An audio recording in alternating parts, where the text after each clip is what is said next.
years, he's attending a Baptist church sa Missouri, okay, USA.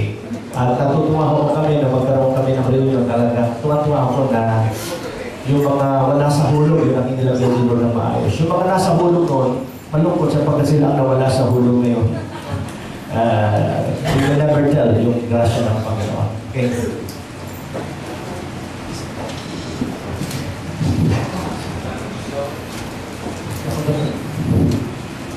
Salamat sa iyo, Pastor. Sa opportunity na to.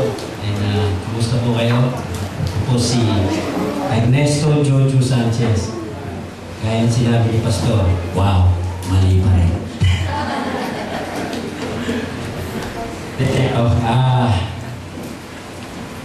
Tama nga ako. Kulang kami sa hulog ng araw. Dahil sa young people, kagaya ng mga young generations ngayon, lahat naman tayo nanggaling ko. Kahit yung mga seniors na ngayon, kami malapit na rin nun. Talagang lahat tayo. Sabi nga in this world, we will have tribulations, trials, challenges, struggles, ups and downs. No matter what, kahit sino. Romans 3:23, no one is righteous. Wala, no one is righteous. We're all sinners. Lahat tayo nagkakamali. Pero, sabi niya nga, talagang na-overwhelm lang din ako nung natanggap ko si Christ sa akin. Dahil, yung alcoholic, lahat na siguro ng drugs, dito na, BBM, puro babae lang.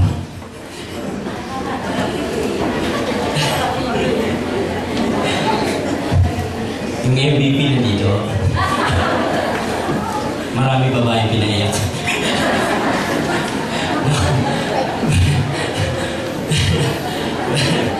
But anyway, salamat talaga sa kanyang friends. We have been saved. Kaya nga, yung is Philippians 4:13. I can do anything through Christ who strengthens me. Kahit na anong struggle, kaya sa lumating sa atin. Kumbaga, it's yung relationship natin sa Kanya. Yun ang center ng lahat. Kumbaga, palagi niya sinasabi sa atin, mahal kayo, for God so loved the world, gave His only begotten Son. Minsan may hirap sabihin na, I love you, Lord. O madaling sabihin yun, pero siya lang nakakaano kung ano yung heart natin. Diba? Pero pag talagang sinurrender mo lahat sa'yo, hindi mo naman titignan yung yung mga physical, material na bagay. The important thing is yung talagang relationship mo sa Kanya na totoo, yung patotoo. At kung hindi po abala sa inyo, share ko ng songs. Yun lang po. Meron dito. Kumbaga, kahit na anong problema, relationship, financial, health issues, ngayon ito. Kumbaga, siya nakakapit sa atin, huwag kang bibitaw.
just turn away. Something that's important that will bless your heart. I'll give you more than a song, for a song in itself is not what you have required. You search much deeper within, through the way things appear. You're looking into my heart. I'm coming back to the heart of worship, 'cause it's all about you. It's all about you, Jesus. I'm sorry, Lord, for the things I made, 'cause it's all about you. It's all about you, Jesus.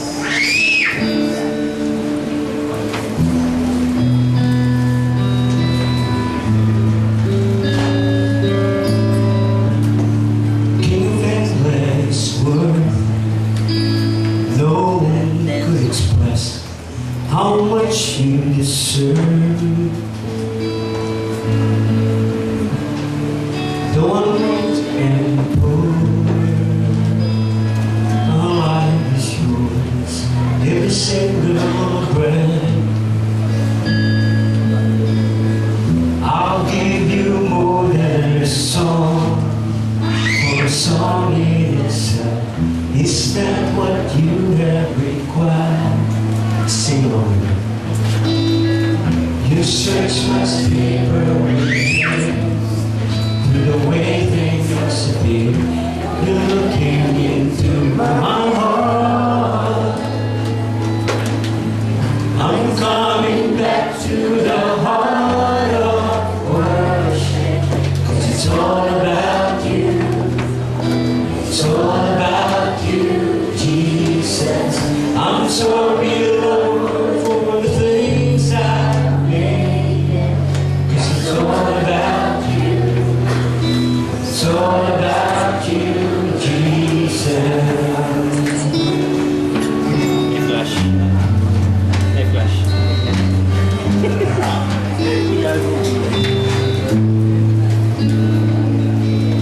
Panginoong Jesus, ako ay may tiwala sa biyaya niya. Aba, buhay ko ay may kalinga sa pagsubok at lumbay. Ngayon siya'y tumaramay.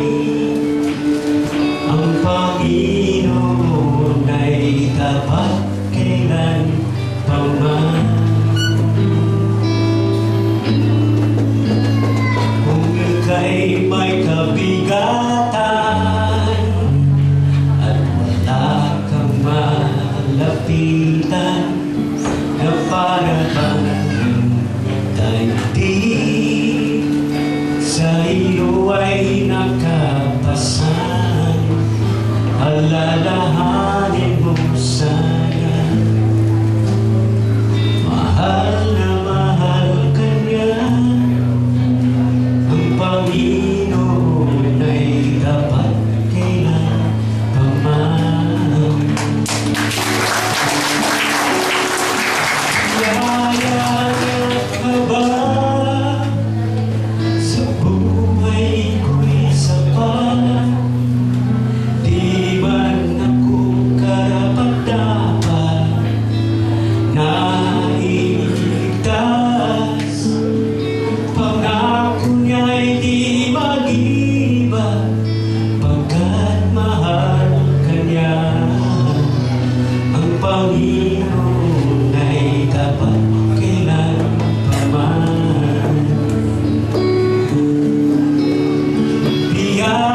Alam mo ninyo, nung araw ho, pag ang mga high school batch ho namin, pagdating sa mga kwentuhan at tumugtog na, kasama na siya roon.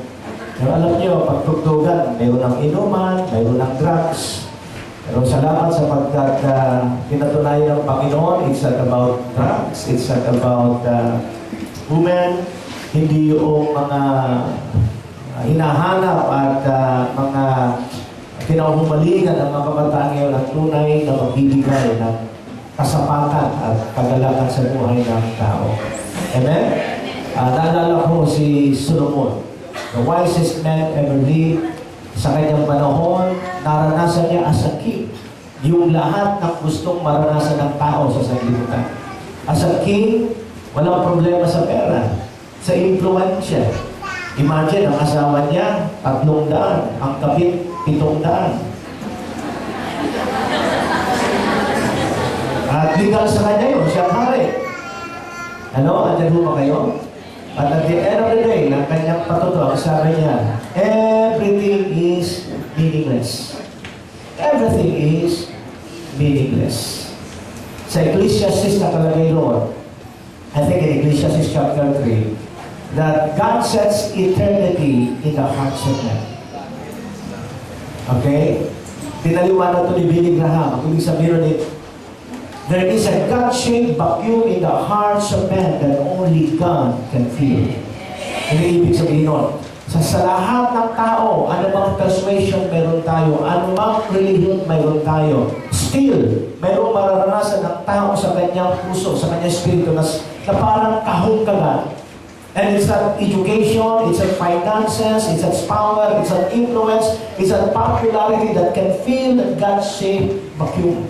The only way that vacuum can be filled is when a person receives Christ as his Lord and Savior. That's the only thing. That's the only way for that God-shaped vacuum in the husband to be filled. Ano po ba kayo? Sabi ng Bible, I am the way, the truth, and the life. No one comes to the Father except by me. If anyone is in Christ, is a new creation. All things pass away, all things becomes new. Ano po ba kayo?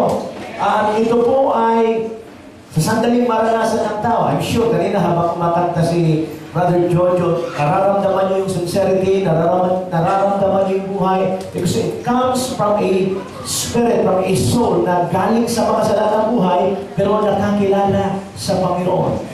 Amen? Taste and see that the Lord is good. Amen? Before ang mga awitin ay mga blues, mga rock, okay, na ang content ng lyrics ay about violence, about sex, about profane things, perversion. But the moment a person is changed by God, amen, from the abundance of the heart, the mouth speaks. Yung thanksgiving, yung adoration, yung worship, ang siyang lalabas. Amen? Alam nyo na, medyo nung nakaraang linggo, reunion kami, and then days after that, sa Facebook trend po namin, nabansagan po kami doon sa bansa na may 3 pari. 3 pari daw kami. Hindi lang sa puro kami naiksang at kalbo, pero nakita nila na hindi kami sumabay doon sa the way the people of the world celebrates. Okay? We don't celebrate the way the people of the world celebrates because we don't need happiness. Happiness comes from happenings. Pag walang happenings, walang happiness. Tayo, maski walang happenings, we have joy in our hearts. That is what matters. The joy of the Lord is my strength. Nakakalungkot, ang tao wala kay Kristo para sumaya, kinakailangan ng happenings. Sino siya naniniwala para magkaroon ng happenings, magastos? Hindi mo kinakailangan gumastos para sumaya. Amen? Andyan ba kayo? Hindi mo kinakailangan gumastos para masaya. If you really want to experience the joy, okay, the joy, unspeakable joy, the joy that gives us peace of mind, walang iba kundi ang ating Panginoon ang ating kailangan. Amen? So, God is a good God. Let's now continue. Medyo kinapos na ako, kakapusin ako sa oras, hindi ko alam kung matatapos dito. I am now on the 3rd series of this study about the fruitful Christian. Okay? Let's have a review. Okay? Topic natin is about the fruitful Christian. Ang isang mabungang Kristiyano. Sino sa inyo, alam nyo kay Kristiyano, taas na naman? Ang sabi ng Bible, by their fruit, you shall know them. So, it's not about our confession that makes us Christian. It's the fruit that we produce. By their fruit, you shall know them. Now, what are the fruits that God is expecting us to produce? Okay? There are 4 kinds of fruit.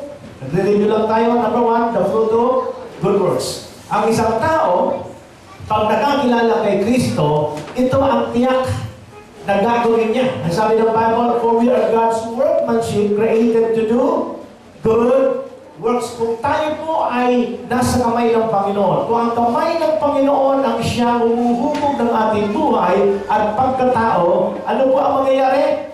We are created in Christ Jesus to do good works. Kaya yung dating lasinggero, nagiging matino. Yung magnanakaw, tumitino. Yung drug addict, tumitino. Ayan ba kayo yung mga putangero na babago ang buhay? Kasi ang sabi ng 2 Corinthians 5:17, if anyone is in Christ is a new creation, all things pass away, behold, all things becomes new. So when a person claims to have a personal relationship with God, one of the fruit that God is expecting na ma-produce na is what? Good works. Amen? The second is the fruit of the Spirit. The second kind of fruit na kinakailangan i-produce natin is the fruit of the Spirit. Ang sabi nito, but the fruit of the Spirit is love, joy, peace, patience, kindness, goodness, faithfulness, gentleness, and self-control. Against such things, there is no law.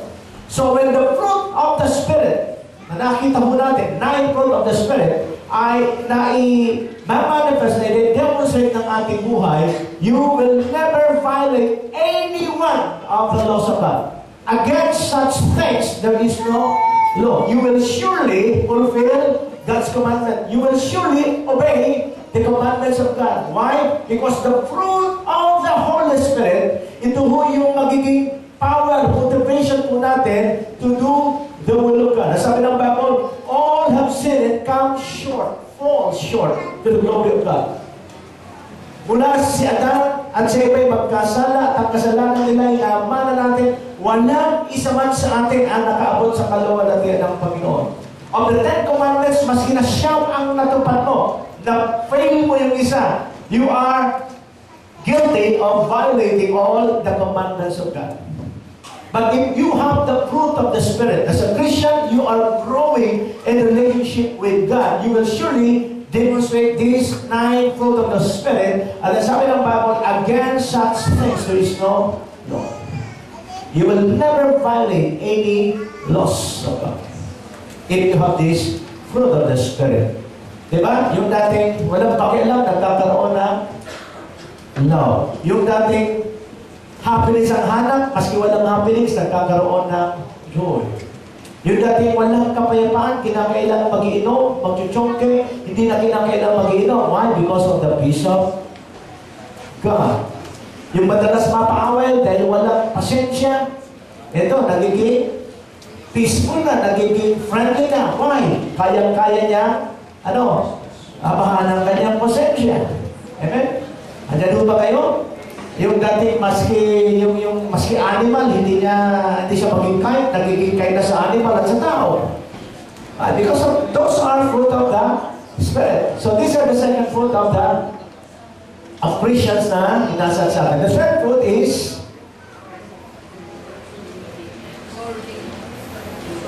the fruit of blessing and prosperity. If you are a Christian, another fruit, ito dinagdag ko to, dati tatlo lang tinuturo ko, pero dinagdag ko to kasi nakita ko na isa ito sa bunga na gusto makita sa atin ng Panginoon. The fruit of blessing and prosperity. Sabi ito, for I know the plans I have for you, declares the Lord. What is His plans for you? Plans to prosper you. Okay, plans to prosper you and not to harm you. Plans to give you hope and a future. Hallelujah! Ang isang tao, ano man ang pinanggalingan niya, lahat po tayo, nung tayong lahat ay kumilala sa Panginoon, inilagay tayo ng Panginoon sa equal platform. All of us, bata, matanda, mayaman o mahirap, may pinag-aralan o wala. When we receive the Lord Jesus Christ, God put us in an equal platform.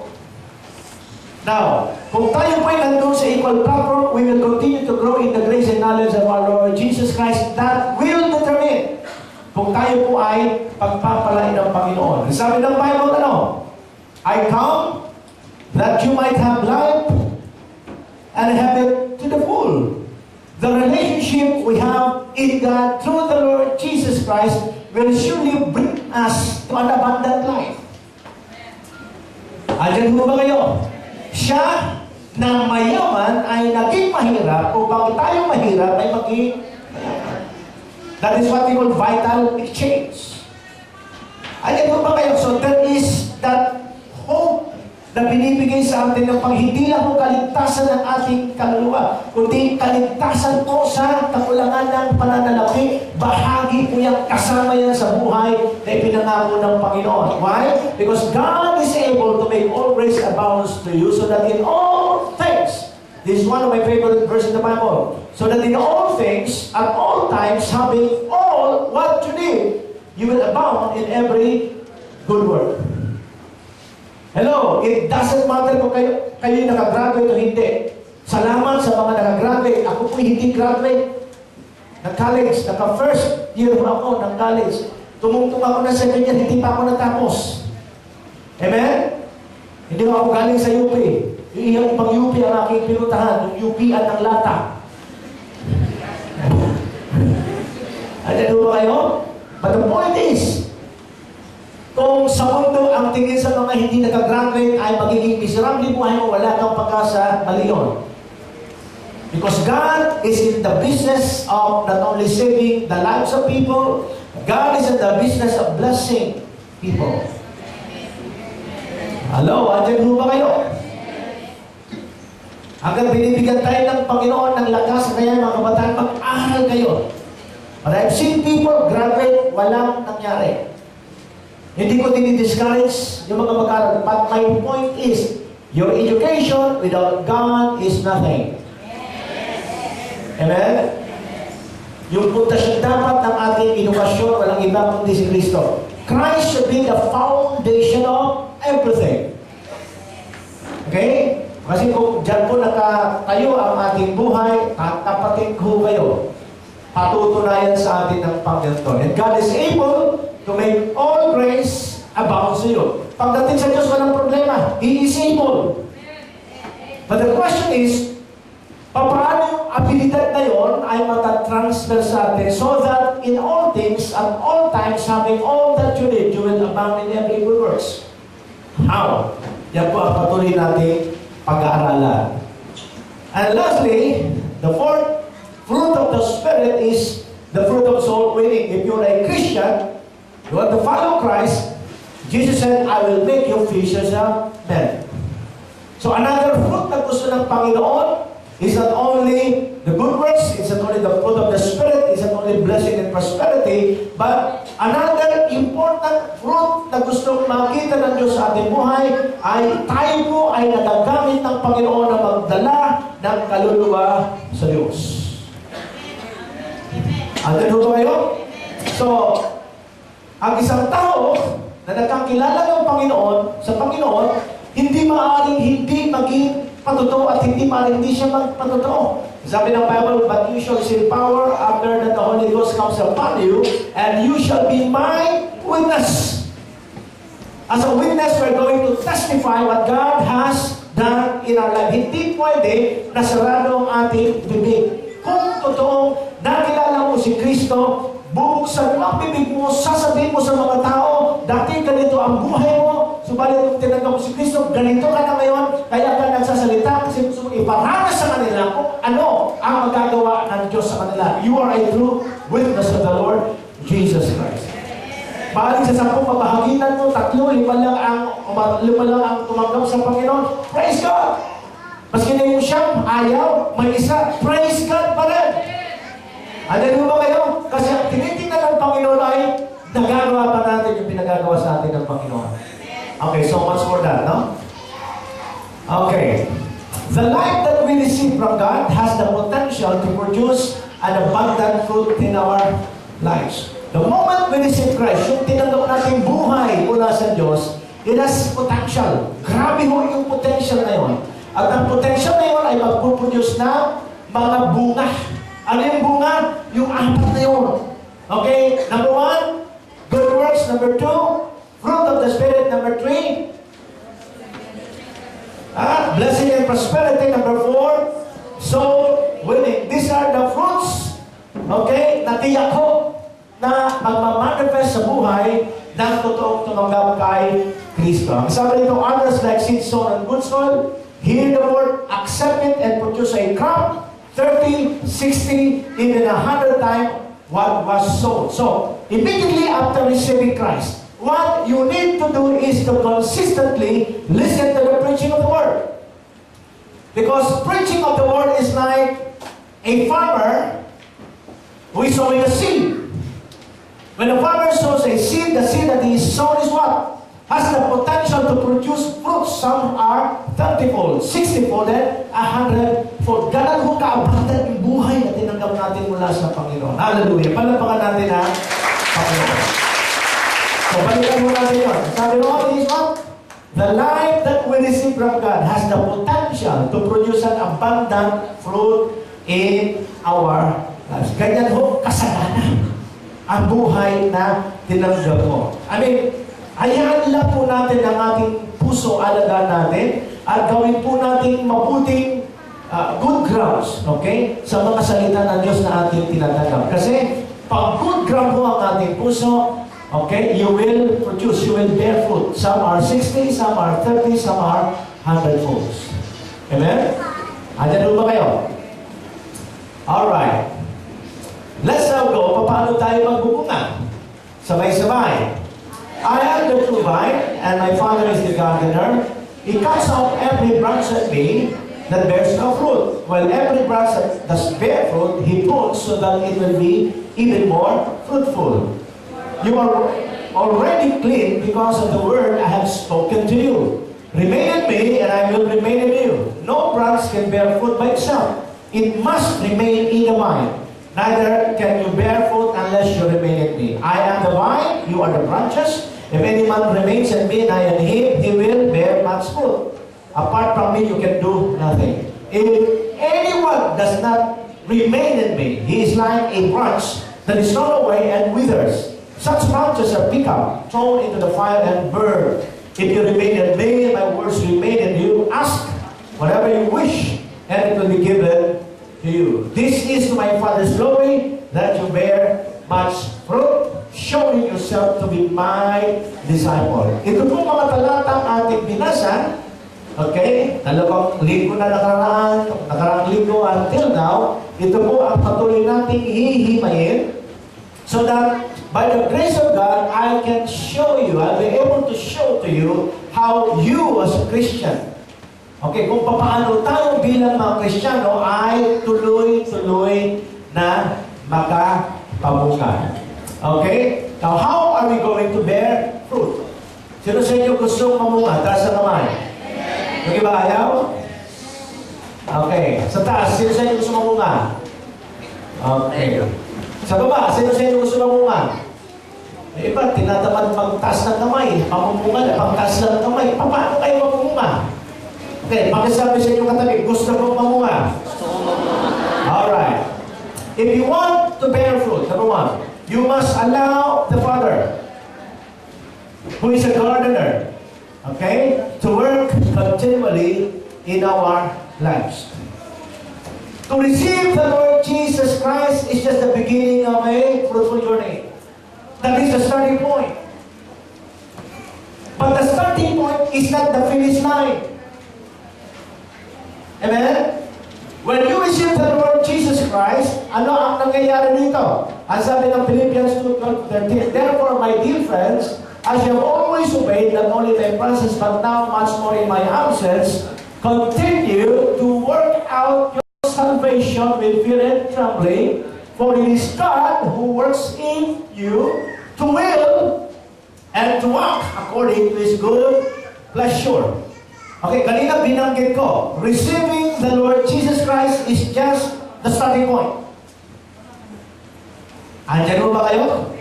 After receiving the Lord Jesus Christ, I want you to understand that our responsibility is to work out what God is working inside of us. Pakisabi sa inyo katabi, God is working on you. God is working on us. Paano nyo malalaman at ano ang ginagawa ng Panginoon sa inyo?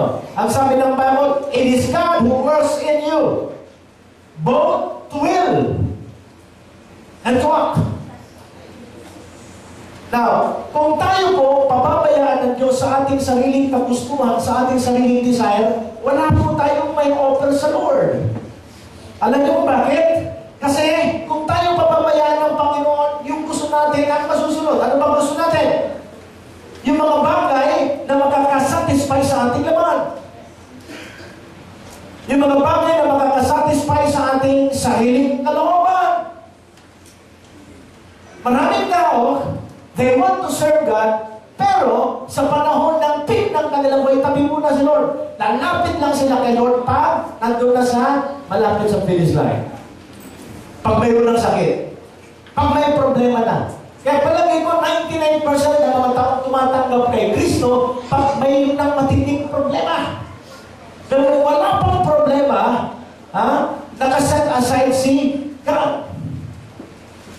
Pero ang isang tao pag tumanggap kay Lord, alam mo na si Lord ay gumagawa sapagkat immediately after receiving Christ, mayroon silang nararamdaman doon sa kanilang puso. Ano yung nararamdaman nila? They are now starting to desire to do the will of God. For it is God who works in you. Both to will. Desire the will of God first before doing the will of God.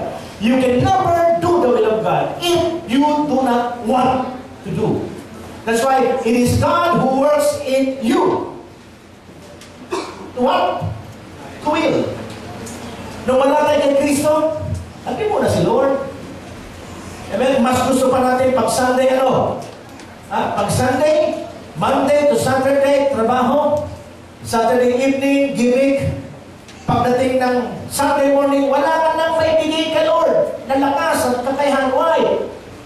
Ginabi ka na, inumaga ka na sa kagigimig. Hello? So si Jesus naghihintay. Si Lord naghihintay. Yet, you believe in your heart that there is God. And that you must put God first. Kaya lang, in reality, nasa last priority natin ang Diyos. Nagkakaintindihan ba tayo?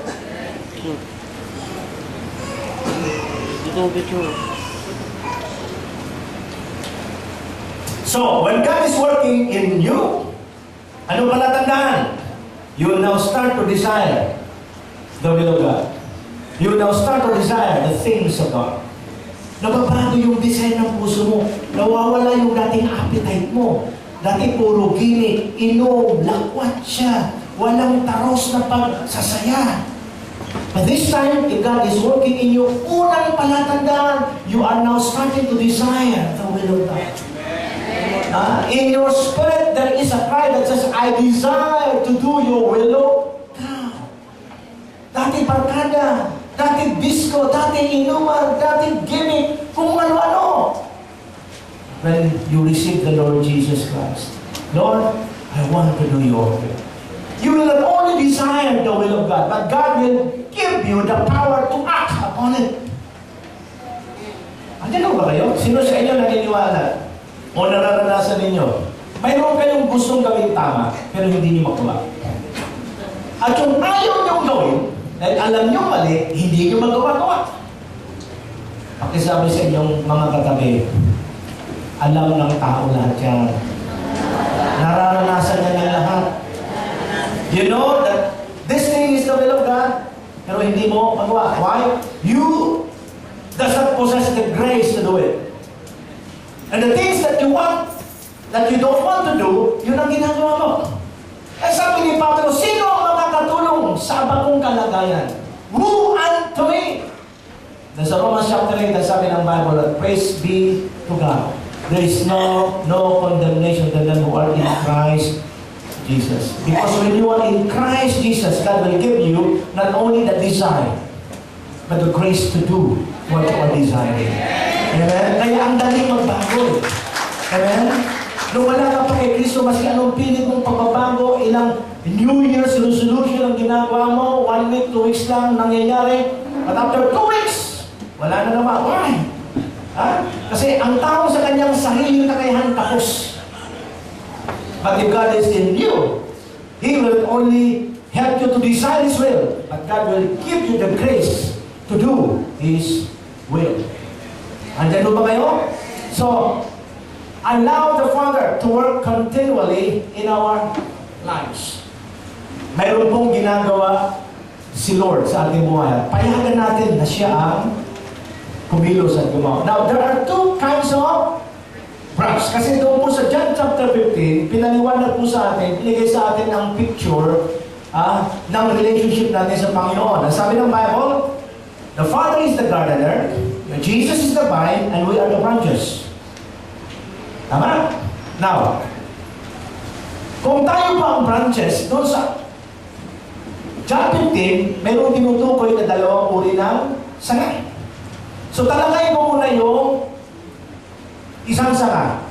Ang tawag doon ay the unfruitful branch.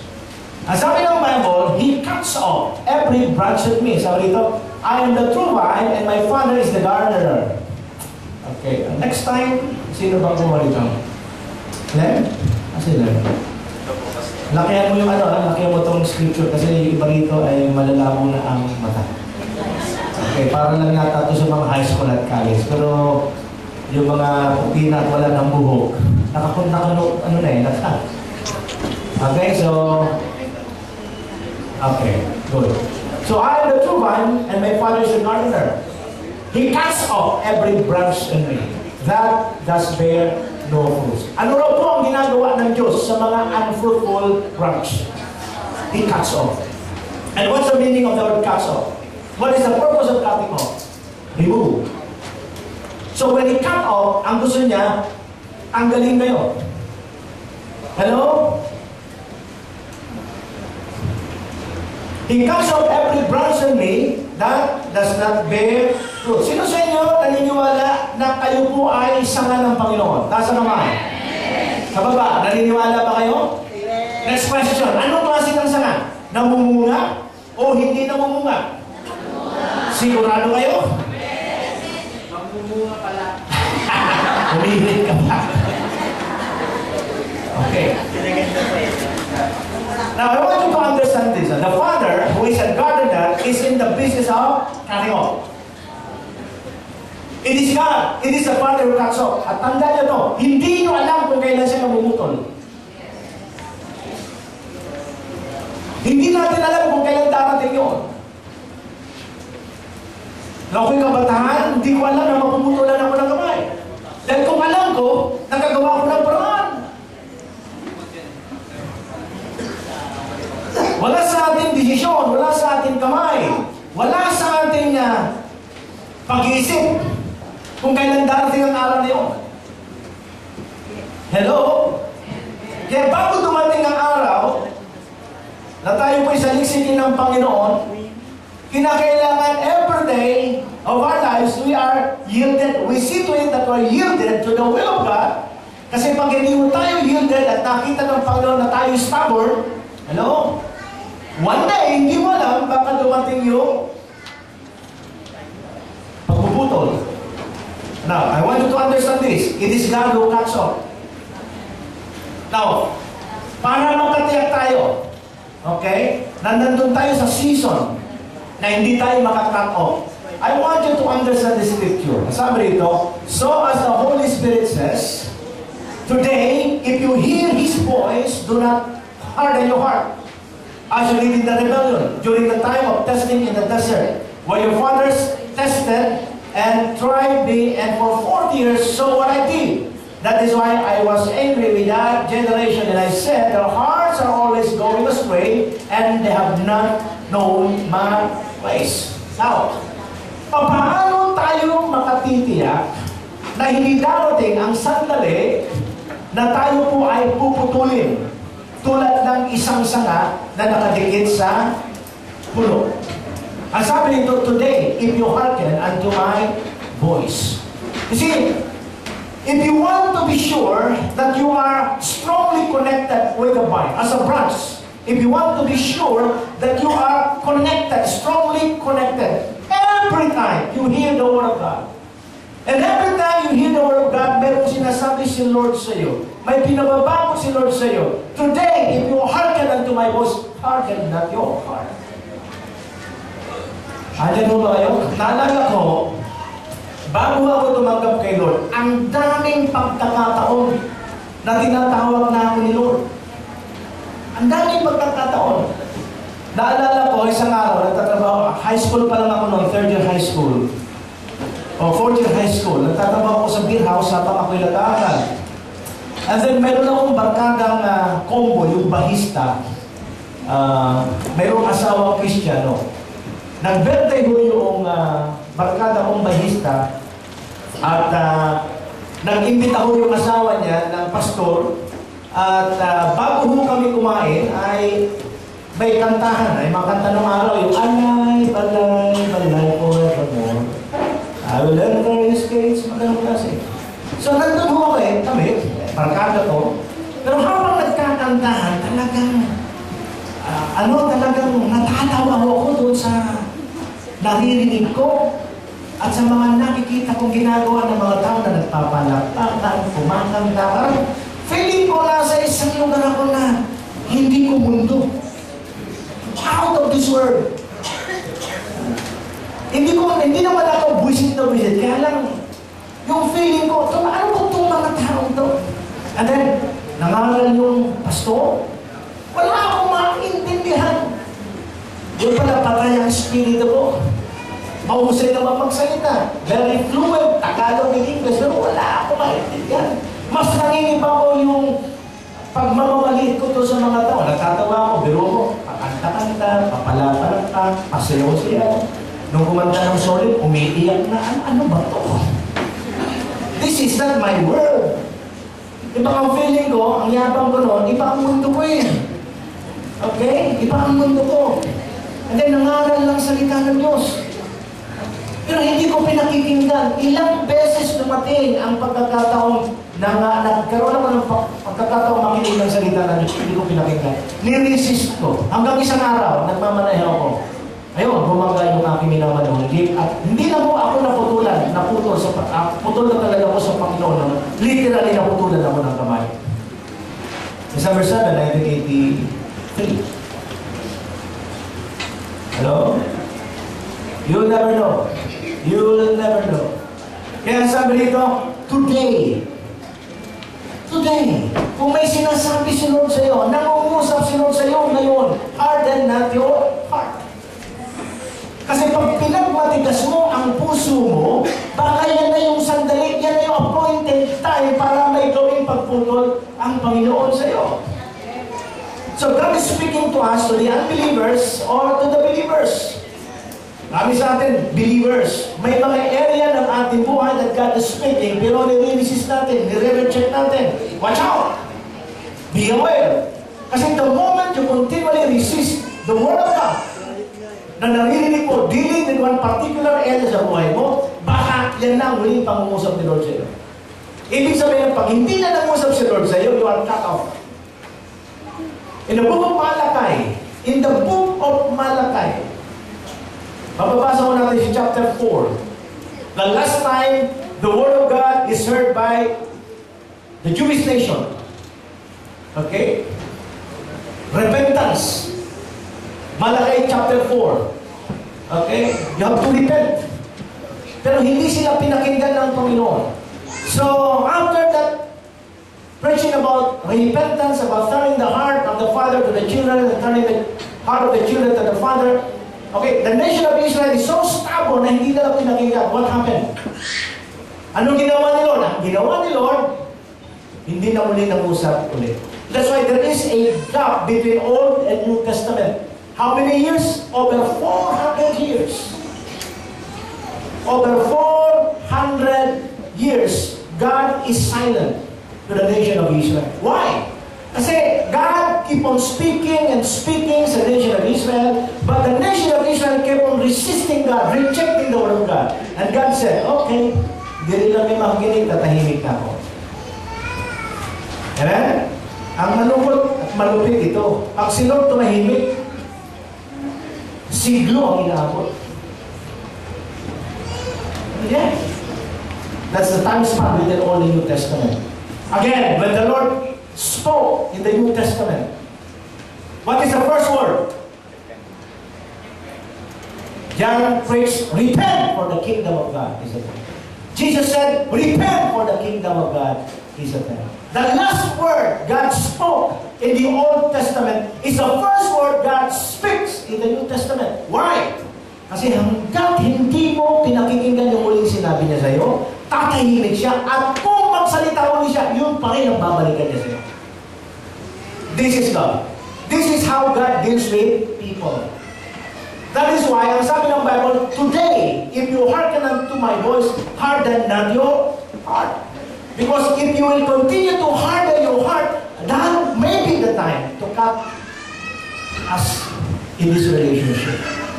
Alam niyo, napakaganda ng relationship na ino-offer sa atin ng Panginoon. Imagine, the Father is the gardener, Jesus is the vine, and you are His branch. It's a picture of divine relationship. This is what God is offering to us. But the point is, so many people are keep resisting, rejecting what He is offering. In fact, mayroon ng deposito, hindi ka pa tumatanggap, nagbigay na si Lord. For God so loved the world that He gave His only begotten Son, that whosoever believes in Him should not perish, but have everlasting. Hindi ka pa tumatanggap, wala ka pang aksyong ginawa. May ginawa na si Lord. And He's just waiting for you. He's just waiting for you to come to Him and accept this divine relationship that is being offered to us. At ang kapatid ko kayo, hindi kayo magsisisi. Hindi kayo magsisisi. Pag tinanggap na to, itong offer na to. There is no name given under heaven by which none can be saved except the name of Jesus. Thank God for religion, but religion is not the answer. Walang reliyong napako sa cross ng Calvary. It's always Jesus Christ, who says, I am the way, the truth, and the life. No one comes to the Father except me. So today, if you hearken unto my voice, harden not your heart. The moment we hear God's word, and we felt a strong conviction coming from it, that is the right time to repent. That is what we call today. It should be capital T. Okay? Capital T. That is what we call today. Okay, sabi nga sa inyong katabi, today is our day. Today is our day. The moment we hear God's word and we felt a strong conviction coming from it, that is the right time to repent. By the way, the meaning of the word repent is change the way you think. It is not a religious word. Na kinakailan mong umiyak. No, it's not. The meaning of the word repent is change the way you think. Ibig sabihin, mas isipin natin kung ano sinasabi ng salita na Diyos. We must adapt, we must renew our mind, okay, by the word. Do not conform any longer to the pattern of this world, but be transformed by the renewing of your mind. From the time of Jesus began to preach, the first preaching of the Lord Jesus Christ when He came here on earth is repent. That is His message. Bakit yan ang unang mensahe ng ating Panginoon? Why? Because 400 years ago, this is God's message to the nation of Israel na hindi pinakinggan ng Israel. So God kept silent. After over a period of 400 years, again God spoke. The same word, repent, is the word that He preached. Okay, sabi nga sa katabi mo, papalikan talaga tayo, Lord. Babalikan talaga tayo. Hindi tayo, hindi tayo makakatakas sa kung anong sinasabi ni Lord sa atin. Alam mo ba kayo? Every time nakaharap ako sa salamin, nakita ko sarili ko, sinasabi sa akin, Wilbert, kaya ka nagkaganyan dahil sa tigas ang ulo mo. Pag magmamatigas ka pa, mayroon ka pang kanang kamay, ang naluluya. Paano ka di magtititinok nun?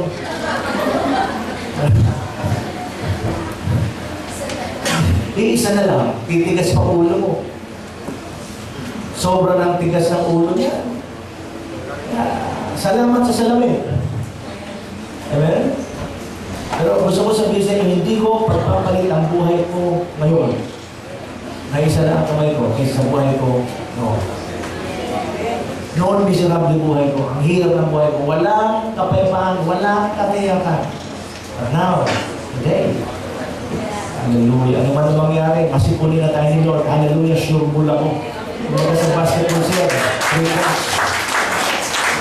Not because of me, not because of my achievement, but because of what God has done. Amen. It's all about Him. Wala nang pagmamalaki tayo. It's all about Him. By the grace of God, I am what I am. It's only by the grace of God. If you understand the grace of God, walang laban na pa sa beliunik, pawang pasasalamat. Hindi ko sinasabi walang problema. Yes, there's still problem. Sinabi ni Brother Jojo kanina, in this world, you will have tribulation. I tell you these things that in me might have peace. Ang Kristiyano hindi exempted sa trials, problems, and tribulation. So praise God. His grace. His grace will make us through. Amen. Finish the grace. Amen? Hallelujah.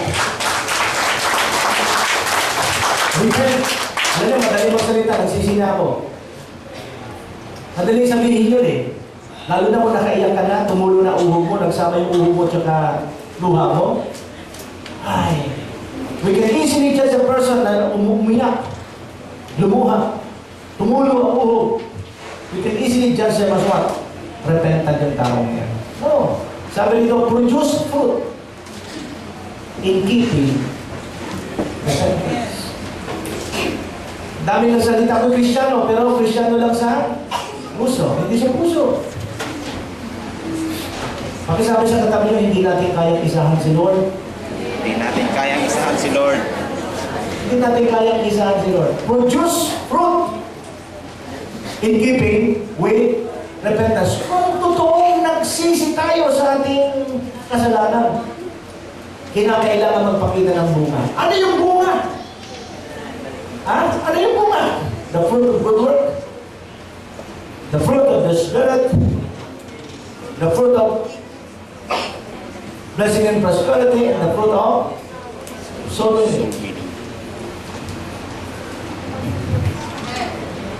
Nang isang testigo sa isang kaso, hindi ka lang pwedeng magsalita, kinakailangan may ebidensya.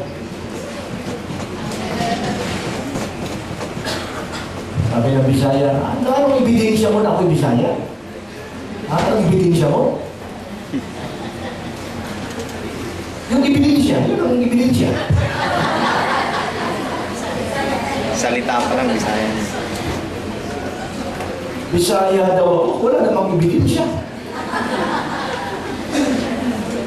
Produce fruit in keeping with repentance. Ganyan kahalaga ang bunga na inanap sa atin ng Panginoon. Sa panahon ngayon, ang dami nagsasabing ako'y Kristiyano. Pumunta ko kayo sa munting lupa, yung mga nakakulong doon, ang dami na Kristiyano. Hello? Yung mga taong makasalanan, yung mga siguro, yung mga magnanakaw, yung mga kriminal, may religion yan. It's not about religion. It's about personal relationship. The question is, ano ba ang nagagawa ng relasyon mo sa Diyos sa buhay mo? Pag may magandang bunga, at ang bungang yan is in line with the fruits na tinuturo ng Bible, fine. You have a relationship with God.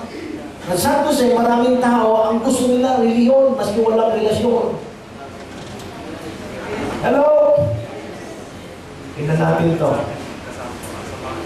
Sabi nito, or do you show on them for the riches of His kindness, tolerance, and patience, not realizing that God's kindness leads you to repentance. Makinig kayo. Noong nakaraan, tinanong ko kayo eh. Alala niyo ba ba? Si Judas ba ay nagsisi? Sabi niyo, yes. Ang sabi ng iba, hindi. Ano ba palatandaan na isang tao nagsisi? Well, tulad na nangyari kay Judas, Ibinenta ng Jesus Christ. Ipinagkanulo niya si Jesus sa halagang ilan? 30 silver. 30 pinasong pila. Then, na-realize ni Judas na maling ginawa niya. Tama ko ba? Anong ginawa niya? Isinauli niya. Bakit niya sinauli? Mali! Mali yung ginawa niya. Tama ba? Umiyak pa siya? Nalungkot pa siya? Yes! So, nalungkot si Judas, umiyak si Judas, ipinagit niya, but that is not repentance. Ang tawag doon, remorse. You felt sorry for the wrong things that you have done. Kalahati lang yun ang repentance. Kasi ang totoong repentance, you're not only feeling sorry for what you have done, kundi you will be coming to the person na nagawa mo ng pagkakamali. Si Judas, nalaman niya mali, nalungkot siya, pero hindi siya bumalik kay Kristo. You see, true repentance is this. God's kindness leads you towards repentance. Kaya nga, binigyan ko ng din sa inyo ng paraan. Wala sa kamay mo ang desisyon ng pagbabalik.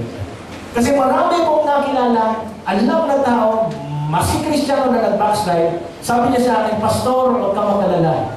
Pakabalik rin ako. Hanggang ngayon, hindi pa makabalik. Kasi ang isang tao, makakabalik lang sa kanya pag yung grasya ni Lord ay nasa kanya. It's the goodness of God. That's the meaning of the word grace. The goodness of God will lead a person to repentance. Paano nyo malalaman that the goodness of God is working on you? Kasi without the goodness of God, you will not repent. How do you know that the goodness of God is now coming to you? How do you know? Alam mo ninyo, the goodness of God, you know that the goodness of God is now in your life when your heart and mind is filled with the memories of His goodness sa buhay niyo. The thoughts of His goodness. Yung maski makasalanan ka. Nung tumanggap po ako sa Panginoon, kaya ako tinanggap si Kristo, buhay na buhay sa kamalayan ko. Ang lahat ng kabutihan na ginawa sa akin ng Panginoon, maski po ako ay wala pa sa Kanya.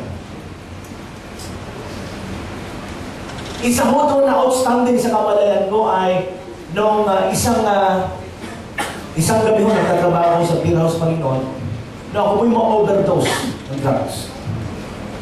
Okay? May birthday ho, may kaibigan akong birthday.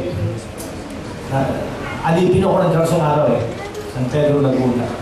Then during the birthday, siguro mga 12, 14 kami. Ang takbuho ng baso ng virgin, beer at saka gin, halo yun. Pasalubong. So pasalubong yung 2 baso, pasalubong din yung marijuana. So ganun mo kami noon. Hanggang umuwi ako, naglalakad ako, suddenly bigla ako nag-collapse. Ano nakita ko sarili ko sa isang karsada na sa tabing gutter na parang asong pinalo. Buhay na buhay yun. So, wala pa ako kay Lord doon, pero habang ang aking kaluluwa ay umalis sa aking katawan, in my heart, I pray to the Lord. Wala pa ako kay Lord doon But in my heart, I pray, sabi ko, Lord, kung mamamatay ako sa ganitong paraan. And then biglang bumalik yung aking kaluluwa sa aking katawan hanggang nagising na lang ako doon po sa aking tinutuluyan. Nung tumanggap ako kay Kristo, ang linaw kong pinaalala ni Lord sa akin na yung mga sandali na ako'y mamamatay na, yung mga sandali na kung saan mapapahamak ang kaluluwa ko, suddenly God intervenes. You see, when your heart is filled with the thoughts of His goodness, that will lead you to repentance. Okay, huwag mo na sa Diyos. On a personal level, mayroon kang kapitbahay, mayroon kang kaibigan. Hindi maganda relationship mo sa kaibigan mo. But you want to win your friend. So anong ginagawa mo? Mas hindi maganda relasyon niya sa iyo, mas iniiwasan mo, anong ginagawa niya? Anong pwede mo gawin? Bugbugin mo ninyo ng magandang pakikisama. Okay, over evil with good. Tuwing magluluto ka ng tinola, laing, masarap na pagkain. Nakuha niyo ibig sabihin? So yung tao na kung saan ay hindi magandang relasyon sa'yo, I mean, binubuso ka, pero mas gano'n ang ginagawa niya sa'yo, ikaw naman ay patuloy na gumagawa ng kabutihan. Alam mo kung ano pwede mangyari sa kanya? Ha? Tatahimik niya. Hanggang dumating ang isang araw na bakit ganito itong tao ito? Kinakalaban ko na, pero ginagantihan ako ng mabuti. Yun ang ginagawa ng Diyos sa mga tao. Kaya lang, binabaliwala ng tao. But when the moment comes na ang tao niya nakikilala sa Panginoon, bubuhayin ng Diyos sa kanyang kamalayan.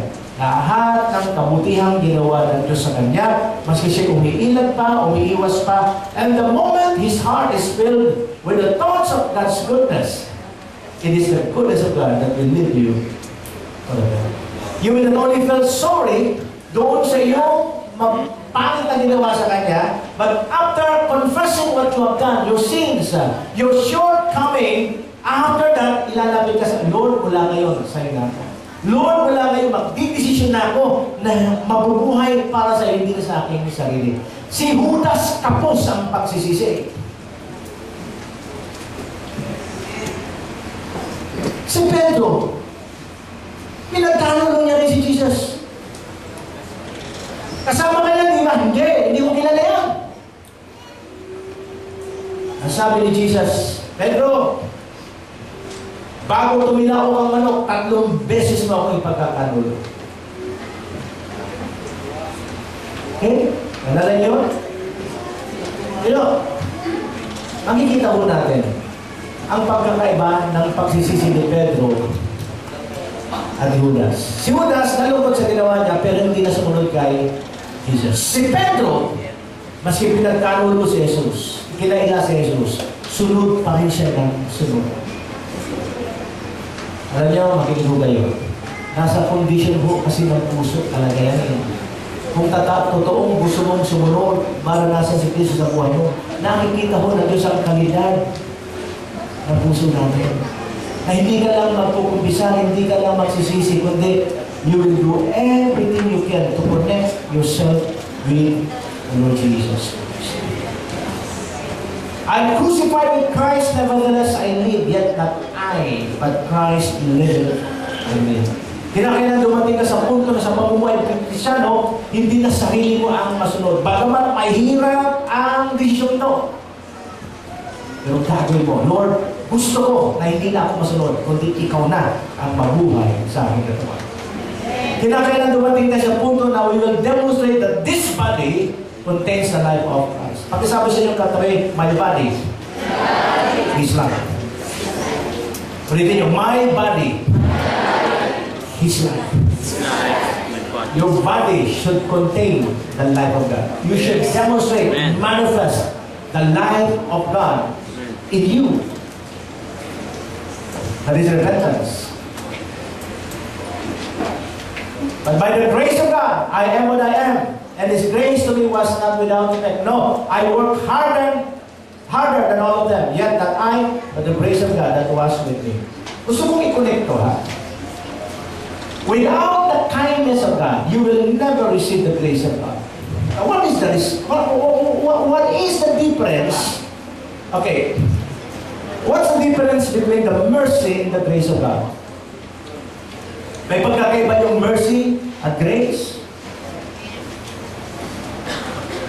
Okay, grace is receiving what you don't deserve. Grace is receiving what you don't deserve. Pero ibig sabihin ng grasya, tinatanggap mo isang bagay na hindi karapat-dapat sa'yo. Just like salvation. May mo pa ritong karapat-dapat tumanggap ng salvation? Wala. All have sinned and come short of the glory of God. Ano ba kayo? But Christ died for us so that we can be saved. So we receive God's forgiveness, we receive God's salvation for us, pero hindi tayo deserving. That is grace. What is mercy? not receiving what you deserve. What you deserve. Di ba? Mercy is not receiving what you deserve. As a sinner, ano ang deserving sa atin? As a sinner, we deserve to be punished. As a sinner, we deserve to be in eternal damnation. But because of the mercies of God, He redeemed us. That's the mercies of God. Yung grace of God, tinatanggap mo isang bagay na hindi karapat-dapat sa iyo. Yung mercy of God, hindi mo tinatanggap ang isang bagay mula sa Diyos. Okay? Na nararapat sa iyo. Now, but by the grace of God, I am what I am. Sino nagsasalita rin? Si Pablo. Sino si Pablo? Si Pablo po ay isang relihiyosong tao. Very passionate, very serious in serving God. Bakit dahil siya po'y ignorante sa kalooban ng Panginoon, pwede ba yun? Ang isang sincere tao ay ignorante pa rin sa kalooban ng Diyos? Yes. Look at Paul. In his passion to serve God, he is what? Persecuting the church of God. He even gave the approval to kill Stephen. Andiyan ba kayo? So he's passionate in serving God, pero sincerely wrong. Nung makilala niya si Jesus Christ in Acts chapter 11 on the road to Damascus, nasabi niya, by the grace of God, I am what I am. You can only be the kind of person God wants you to be by the grace of God. Outside or without the grace of God, mas anong pilit mong magpakabuti, kapos pa rin yan. Mas anong pilit mong magbago, kapos ka pa rin yan. Only when you receive the grace of God. Because I am what I am by the grace of God. Para wala mo tayong ipagmalaki. Andiyan ba kayo? See, when we understand the grace of God, talagang magpapasalamat mo kayo sa Panginoon. It will keep you humble. Kasi kung mayroon man tayo naranasan, kung mayroon man tayo naabot, it's only because of His grace. Not by might, nor by power, not by your education, not by your achievement in life, not by your connection and position, not by your influence, but only by the grace of God. But this grace will be coming to you if you come to the Lord first by repentance. Ayan mo kayo? If we don't want to be removed in this divine relationship, we must have a firm conviction to abide in Him. Do not abuse the word of His grace in our lives. Ulitin ko ha? If we don't want to be removed in this divine relationship, ano yung picture ng ating divine relationship with God? God the Father is the gardener, Jesus Christ is the vine, and we are the branches. And if we don't want to be removed in this divine relationship, we must have a firm conviction. Sabi sa inyo na firm conviction. So, abide in Him. Ibig sabihin niya, ano man ang mangyari. Sabi sa katabi, ano man ang mangyari. Huwag kang kakalas. Huwag kang naalis. Amen? Yan ang ibig sabihin ng firm conviction. Just like the Macedonian church, sa kabila ng severe trial, sa kabila ng extreme poverty, they have proven their commitment to God. The Macedonians of yesterday are now the Europeans of today. Sobrang hirap ng mga yan before. But in their trials and their extreme poverty, they are operating in generosity. Sobrang hirap ng mga yan noon. Pero look at the Europeans today. Mayaman pa sila sa Amerikano. Consider nyo na lang, compare nyo na lang yung dollar at euro. History, balikan nyo, sobrang hirap ng mga yan. But because of their firm conviction to abide in Christ, what happened? Ano nangyari sa kanila? Huh? The consequence of faithfulness prove or brings them to fruitfulness. Ang sabi na sa katabi niyo, from faithfulness to fruitfulness. Ang hirap mamunga kung hindi mauna yung katapatan. The pathway to fruitfulness is faithfulness. Kaya nga, sabi nila, yung salita tapat. Spelling natin, tapat. T-A-P-A-T. Tapat. Pag balik-balik tayo mo niya, tapat pa rin. Tama? Balik tayo yung tapat. Ano pa rin spelling yan? Diba? Tapat. Tapat. So do not abuse the work of His grace in our lives. How do you know that you're abusing the grace of God? Today, kung naririnig mo ang mensahe ito, today, kung si Lord sa kabila ng pangangaral mo, you know that God is speaking to you. Ibig sabihin, the grace of God wants to enter into your life. Don't resist, don't reject. Why? Because when you resist, when you reject, you are abusing the grace of God. Naku! Kung tinanggap ko sana si Lord noong panahon nandun ako sa Bible study, noong birthday ng kaibigan kong bahista, palagay ko hindi na ako mapuputulan ng kaliwang kamay. Yes! Kaya tigas talaga ng ulo ko eh. Sino sa inyo naniniwala? Kay Lord, walang matigas. Meron siyang pressure cooker. Lalo magkatigas ang bulalo. Okay? Pag tinatarget ka na ni Lord, ilalagay ka na, ihahatsit ka, gaano ka ba katigas? Lagi may paraan si Lord para ilumag mo. Ano mo ba kayo? Pero huwag na tayo matito. Do not abuse the grace of God. Ngayon, dito na ulang magtatapos. Hindi pa ako makaalis dito. Yung karugtong dito sa TCU. Ganito this parable, a man had a fig tree planted in his vineyard. And he went to look for fruit on it. Pakisabi sa katabi niyo, talagang naghahanap si Lord ng bunga sa iyo. Kayo nasa taas, sabi niyo, talagang naghahanap si Lord ng bunga sa iyo. Okay, nasa baba, sabi niyo, naghahanap talaga si Lord ng bunga sa iyo. Kayo nasa isang pamilya, naghahanap talaga si Lord ng bunga sa iyo. Sabi niyo, and he went to look for fruit, but did not find any. Pakita na mo din, ano, may nakita na si Lord? May nakita na ba?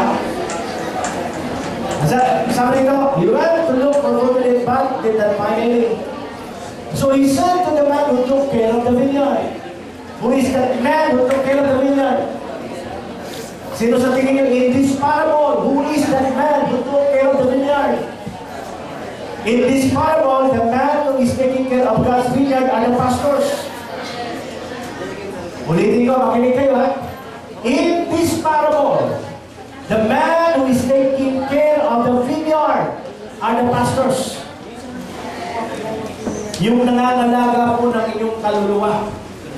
So he said to the man who took care of the vineyard, for 3 years now. Ilang taon? 3 years. Ganong tsaga, kapasensya ng Panginoon sa atin. 3 taon nang hinahanapan tayo ng bunga. For 3 years now, I've been coming to look for fruit on this fig tree and haven't found any. Anong sabi rito ni Lord? Cut it down! With exclamation point. May strong emphasis. Hindi lang period yan. Exclamation point. May halong asar, may halong galit. Why? Tingnan nyo sunod ang statement. Cut it down! Why should it use up the soil? Putulin mo na yan.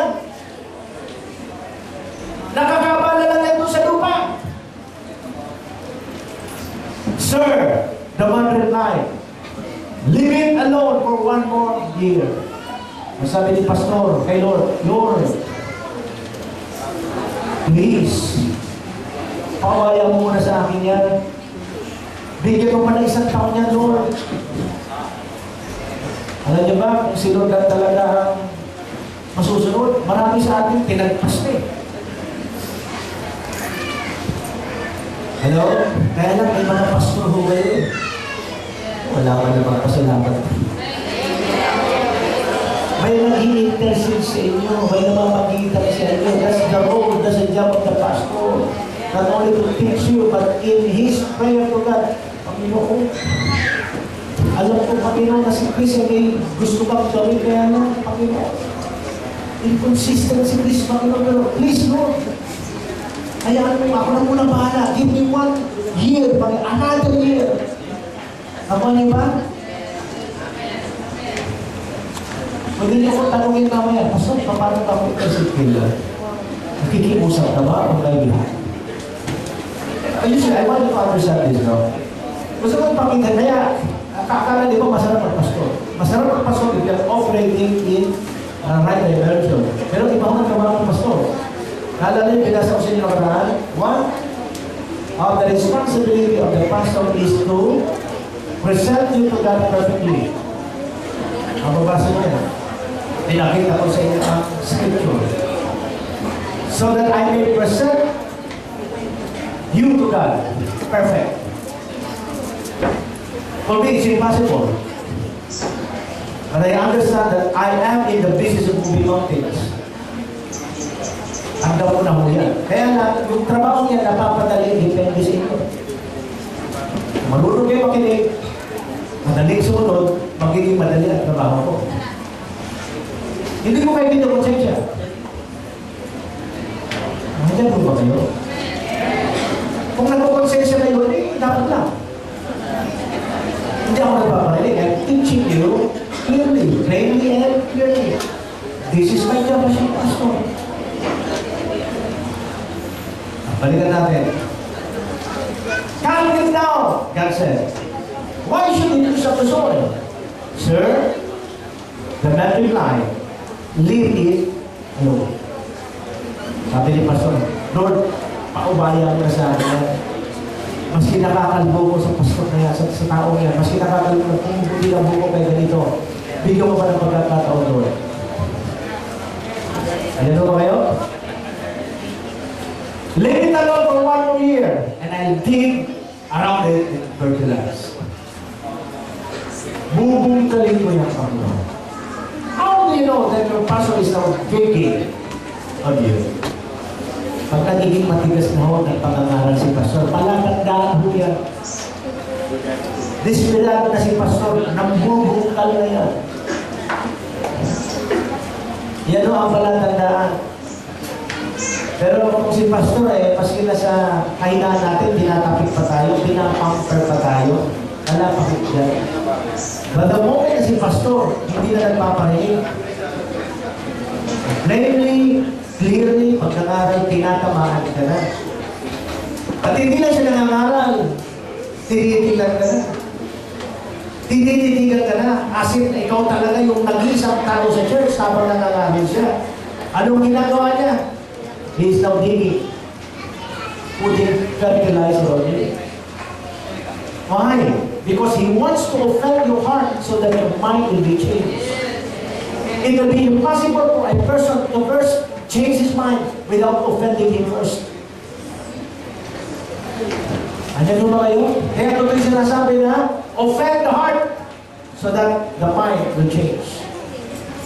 You will never repent. What is repentance? Change the way you think. You will never change the way you think unless you are offended. Hello? Ano ba kayo? Madalas ko na sinabi sa inyo, palagi ka ba sa inyo, hindi na offended eh. Praise God for those who are offended. But in the past, di ba sabi ko sa inyo, if until now you are still unfaithful in your thanks and offering, you are a robber, magnanakaw ka. Someone offended and change. Praise God. Diyan di ba? Resist. Reject. God will never speak to you again in the area of thanks and offering. Ano ba kayo?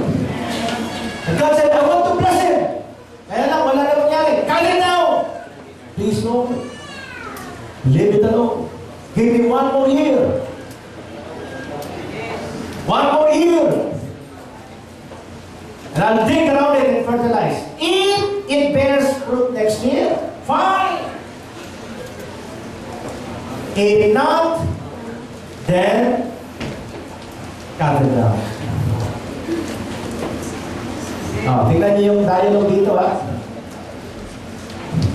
For 3 months, for 3 years now, I've been coming to look for food on this tree in heaven for any. Cut it down. Sino nagutos? God commanding the pastor to cut it down. Ang sabi ng pastor, wag mo na Lord, 1 year pa. After 1 year, Lord, walang nangyari. Ano sabi ni pastor? You cut it down. You cut it down. Sa pastor kasi ayaw mag-cut. Okay. Ayaw mag-remove. That's the heart of the pastor. Okay? Kaya mo may tatanggalin, Lord, ikaw naman nakakala ng puso. Kayo na akong bahala. Pero sa gana akin, ayaw ko. Anong makikita niya? Ha? Pero makikita niya eh. Ano tawag dito yung... Ano may tawag sa responsibilidad na... pasahan ng responsibilidad. At first, God said, ikaw na pumutol yan, sayang ang lupa. Ang sabi ni Pastor, huwag mo na Lord, give me 1 year. Pag wala nangyari, bahala ka ng Panginoon. Nag-ponso Pilato si Pastor. The point is this, hindi maaaring hindi tayo magbukas. Hindi maaaring hindi tayo magbukas. If you are a Christian, God is expecting us to better. If you are believers of Christ, if you claim na maka-Diyos ka, ang bilang sa puso niya, ay patunay yan. At ang biblical fruit is the fruit. Ano yung 4 na bunga na gustong makita ni Lord sa ating buhay? The fruit of good works. If anyone is in Christ, is a new creation. All things pass away, behold, all things become. Genuine transformation. Hindi mo kayang baguhin ang sarili mo, you need the grace of God. Second, the fruit of the Spirit.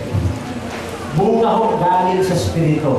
You will never manifest, demonstrate the fruit of the Spirit if the Holy Spirit is not on you. Ang sabi ng Bible, don't you know that your body is a temple of the Holy Spirit? If you're taking care of this temple, the Holy Spirit will be. Sabi ng Bible, quench not the Holy Spirit. Grieve not the Holy Spirit. What will make the Holy Spirit leave this temple? When we continue to live in sin. And sabi ng Bible, if anyone is born of God, he will not continue on sinning. Because if a Christian continues to sin, the Holy Spirit in him will live. That's why grieve not. Huwag niyong kalungkutin, huwag niyong pamighatin na Espiritu Santo. Third, the fruit of blessing and prosperity. God is glorified in the prosperity of His people. Lastly, the fruit of soul winning. Hindi pa ako tapos dito. I don't know kung ilan dito pa ako dito sa series nito. Okay? But what I'm asking you, mga kapatid, is this. Kung mula kanina hanggang ngayon, I believe God is persistent in giving emphasis sa pagbibigay sa atin po ng pagkakataong mamunga. God is giving emphasis of the fruit that we need to bear fruit. Let's be serious about it. Let's be serious about it. Ano naman kayo? Hindi sa habang panahon makikiusap tayo. Hindi sa habang panahon nakikipagpunyagi si Lord sa atin. God wants us to bear fruit. God wants us to experience His goodness. Amen? Kung alam mo lang, sabi ng Bible, beyond what you think, beyond what you imagine, yung nakahanda, yung inihanda ng Diyos sa buhay. Hindi mo alam kung ano yun, but higit sa iyong hinihingi, higit sa iyong inaasahan, higit sa iyong pinapangarap, ang magandang plano inihanda ni Lord sa iyo. All you need to do is what? Receive Christ as your Lord and Savior. All you need to do is to what? Yield your life to Him. All you need to do is to say to the Lord, yes Lord, give up na ako. Suko na ako sa iyo. No longer I that live, but I want you, Lord Jesus Christ, to live in me. Hindi ko ba kasi ito kayo? Kasi yung ko. Alam ko nang gagalaw, alam ko nang magtutungkol sa inyong mga bago, whatever. Gusto ko sa mga kayo magkakataon. Kasi na ko kayo. Kayo po at nakapitid. Everybody, close your eyes. All your hands. Gusto kong samantalayin ng pagkakataon ko. For 3 Sundays na, patuloy akong pinababalik ni Lord sa issue ng pamumuhay. For 3 Sundays na, patuloy kong binibigyan ng emphasis ang kahalagahan ng buhay.